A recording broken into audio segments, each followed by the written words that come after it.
Toontown Tales 777. ये कहानी है गांव बिजोरा की। एक ऐसा गांव जहां की जिंदगी बहुत धीमी थी पर सुकून था। यहाँ लोग दिन भर अपने खेतों में काम करते और रात को सुकून से सोते थे। गांव का अधेड़ उम्र का हरि प्रसाद, जिसे सब काका कहकर बुलाते थे, अपने खेत पर जाने के लिए तैयार था। अरे सावित्री, मेरी लाठी कहाँ रख दी? रोज मुझे अलग अलग जगह पर मिलती है। अजी, और कहाँ होगी?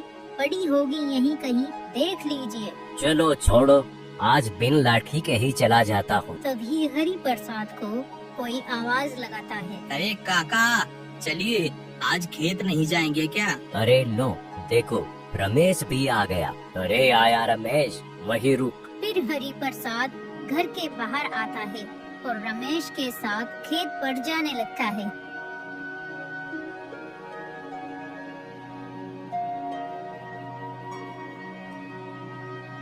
फिर खेत में आकर वो दोनों काम करने लगते हैं।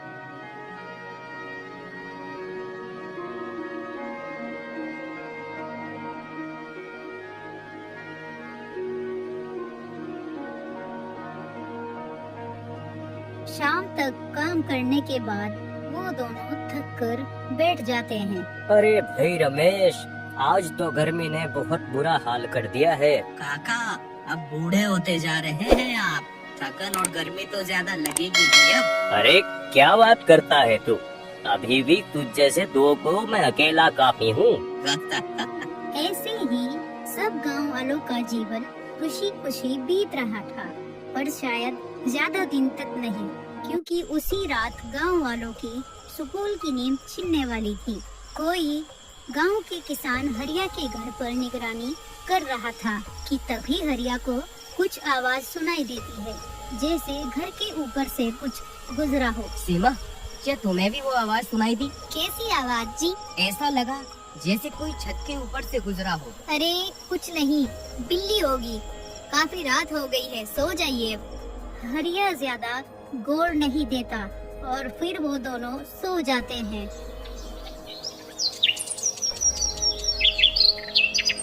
अगली सुबह होती है तो हरिया का पड़ोसी किशन जोर जोर से रो रहा होता है। हे राम, मैं तो लुट गया।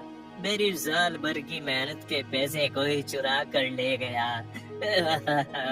किशन को रोता हुआ देख हरिया उसके पास आकर पूछता है। क्या हुआ किशन भाई, रो क्यों रहे हो? क्या बताऊं हरिया भाई, कल ही बाजार से फसल बेच कर आया था। फसल के सारी जमा पूंजी चुरा कर ले गया कोई। अरे नहीं, ये तो बहुत बुरा हुआ। मुझे रात ही शक हो रहा था। न जाने कैसी अजीब सी आवाजें आ रही थी, कोई छत के ऊपर से घूम रहा हो जैसे। बिजोरा गांव में पहली बार चोरी हुई थी, वो भी बिना किसी हलचल और सबूत के। चलो किशन, मुखिया जी के पास चलते हैं, शायद कोई हल निकल जाए। फिर हरिया किशन को लेकर मुखिया के घर की ओर चल देता है।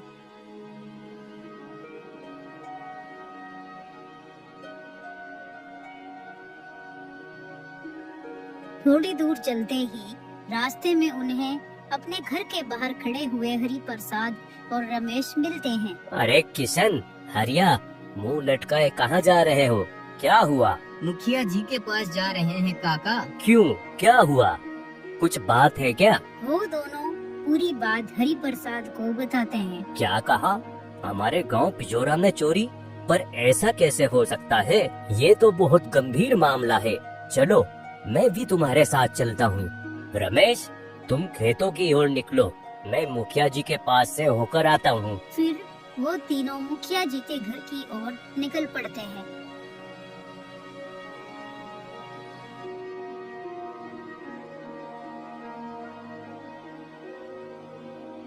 अरे रामदीन, उस मुकेश की जमीन का क्या रहा? कुछ ही नहीं मुखिया जी, कहता है अभी बेचने का मन नहीं है।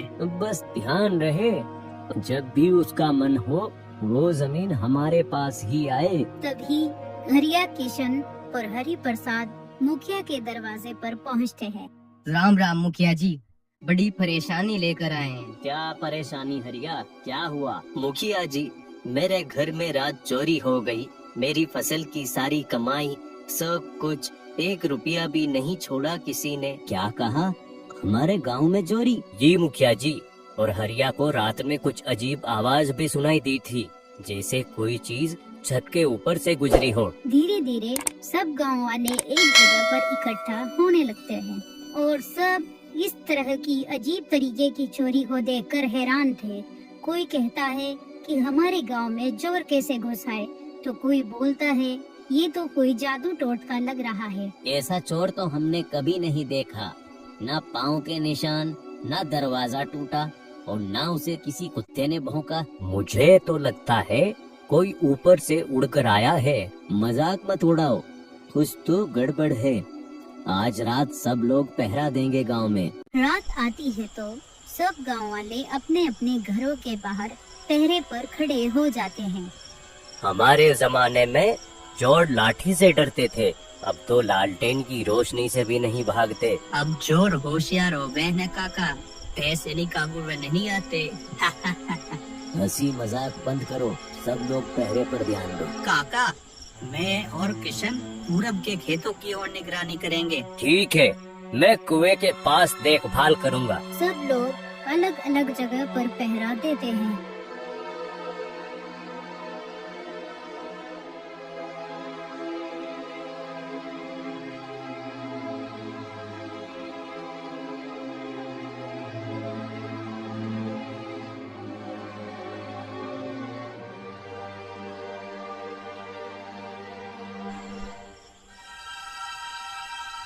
रात के करीब 2 बज चुके थे। रमेश किशन से कहता है, अरे किशन भाई, कहीं कुछ दिखा कि नहीं? मुझे तो नींद आ रही है। अभी तो कुछ नहीं मिला, लेकिन ढूंढते रहो। तभी उनके ऊपर से किसी चीज के गुजरने की आवाज आती है। अरे किशन, सुना तुमने? कुछ आवाज आई है। वो देखो ऊपर कुछ उड़ रहा है। आवाज आ रही है ना, लेकिन पंख नहीं दिख रहे हैं इसके। कहीं ये कोई चुड़ैल तो नहीं? धत बुड़बक, चुड़ैल नहीं बे, ये शहर वालों की उड़ती हुई मशीन है। चलो सुबह होते ही मुखिया जी को बताएंगे। ड्रोन एक झोपड़ी के ऊपर रुकता है और फिर तेजी से उड़कर अंधेरे में गायब हो जाता है।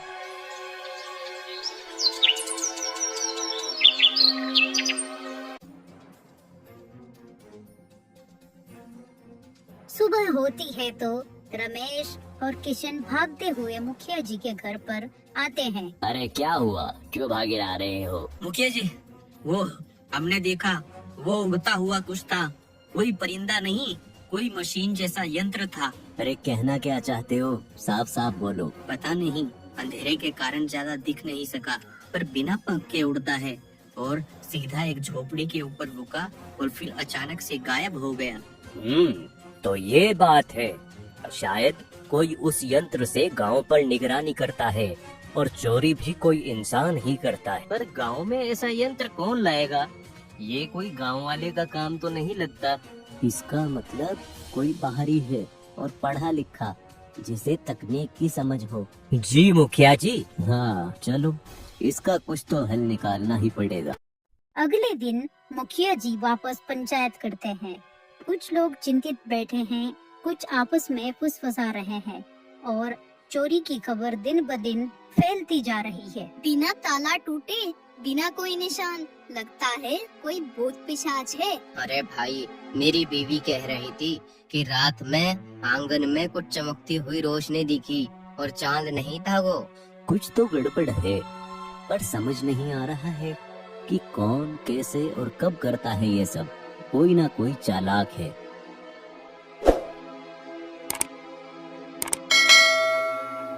रात में वो ड्रोन एक और घर के ऊपर आता है और उस घर में भी चोरी हो जाती है और किसी को कुछ पता नहीं चलता। अगली सुबह सब लोग उसी घर के बाहर इकट्ठा होते हैं। भाई हद हो गई, अब तो ना कुछ दिखता है, ना कोई आवाज, सब कुछ गायब। काका, आपको याद है हरिया बता रहा था कि उसकी छत के ऊपर से कुछ गुजरा था? हाँ, पर अब तो रोज किसी न किसी घर से कुछ न कुछ गायब हो ही रहा है। कुछ भी समझ नहीं आ रहा। गांव वालों के इतना पहरा देने के बाद भी चोरी नहीं रुकती और ऐसे ही चलता रहता है।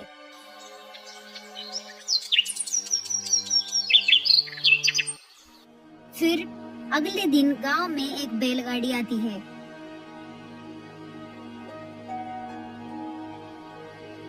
उसमें से अर्जुन नाम का एक युवक उतरता है जो हरि प्रसाद का पोता होता है। हाँ, कितना बदल गया है गांव, पर मिट्टी की खुशबू आज भी वही है।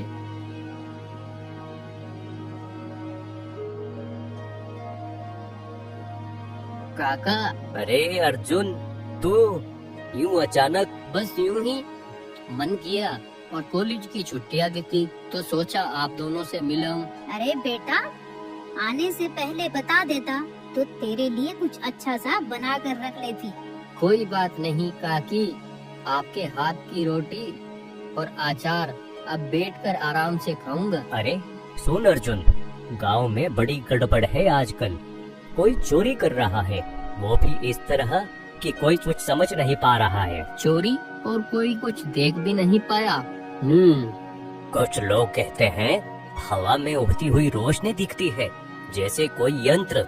अब हम तो ठहरे गांव के सीधे साधे लोग ये सब कहाँ समझते हैं। रात हो जाती है और अर्जुन घर के बाहर खड़ा हुआ कुछ सोच रहा था कि तभी वो ड्रोन उड़ता हुआ जंगल की ओर जाता है। अर्जुन देख लेता है कि वो ड्रोन जंगल की ओर जा रहा है और फिर तुरंत भागकर रमेश और किशन को बुलाकर लाता है।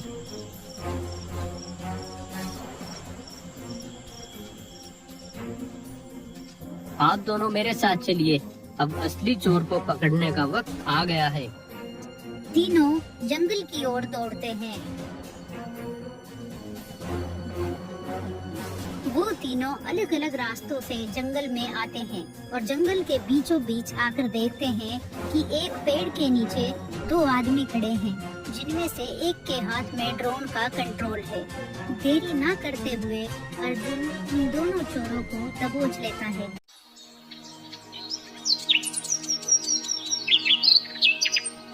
उन दोनों के पकड़े जाने के बाद गांव में अगली सुबह पंचायत होती है। अच्छा, तो ये थी असली चाल। एक ने ड्रोन से निगरानी की और दूसरा चुपचाप जाकर चोरी करता रहा। अरे भाई, पहले तो लाठी और लालटेन ही काफी थे, अब मोबाइल और इंटरनेट भी रखने पड़ेंगे क्या? थोड़ा टेक्नोलॉजी तो सीखना पड़ेगा दत्तू, मैं आपको सब सिखा दूंगा। हाँ हरि प्रसाद जी, अब लाठी से नहीं वाईफाई से चौकसी करनी होगी। Thanks for watching.